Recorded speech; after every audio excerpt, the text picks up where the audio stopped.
The starving orphan seeking a second helping of gruel, the spinster wasting away in her tattered wedding dress, the stone-hearted miser plagued by the ghost of Christmas past.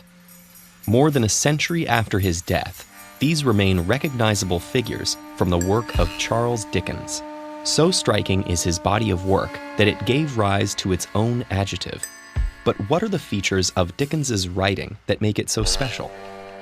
Dickens's fiction brims with anticipation through brooding settings, plot twists, and mysteries.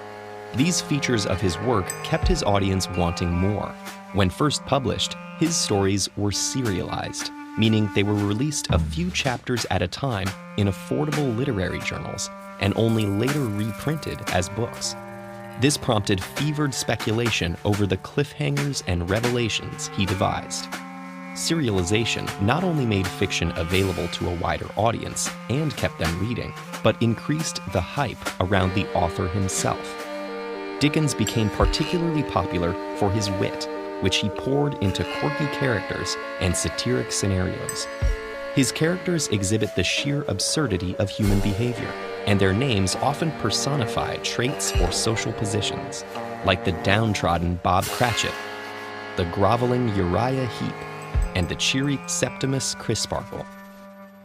Dickens set these colorful characters against intricate social backdrops, which mimic the society he lived in.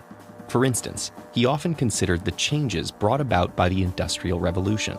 During this period, the lower classes experienced sordid working and living conditions. Dickens himself experienced this hardship as a child when he was forced to work in a bootblacking factory after his father was sent to debtor's prison.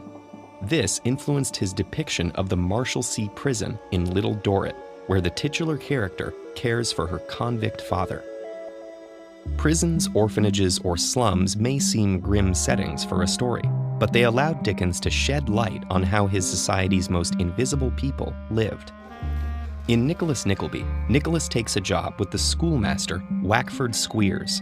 He soon realizes that Squeers is running a scam where he takes unwanted children from their parents for a fee and subjects them to violence and deprivation. Oliver Twist also deals with the plight of children in the care of the state, illustrating the brutal conditions of the workhouse in which Oliver pleads with Mr. Bumble for food. When he flees to London, he becomes ensnared in a criminal underworld. These stories frequently portray Victorian life as grimy, corrupt, and cruel. But Dickens also saw his time as one in which old traditions were fading away. London was becoming the incubator of the modern world through new patterns in industry, trade, and social mobility. Dickens's London is therefore a dualistic space, a harsh world that is simultaneously filled with wonder and possibility. For instance, the enigma of Great Expectations centers around the potential of Pip, an orphan plucked from obscurity by an anonymous benefactor and propelled into high society. In his search for purpose, Pip becomes the victim of other people's ambitions for him and must negotiate with a shadowy cast of characters.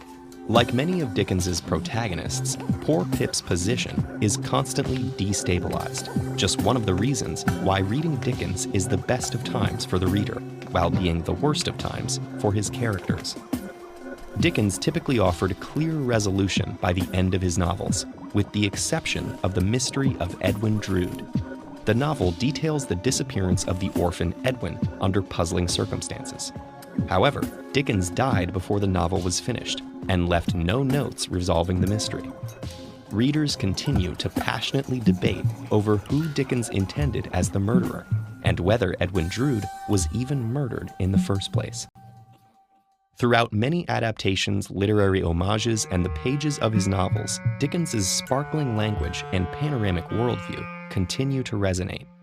Today, the adjective Dickensian often implies squalid working or living conditions, but to describe a novel as Dickensian is typically high praise, as it suggests a story in which true adventure and discovery occur in the most unexpected places. Although he often explored bleak material, Dickens's piercing wit never failed to find light in the darkest corners.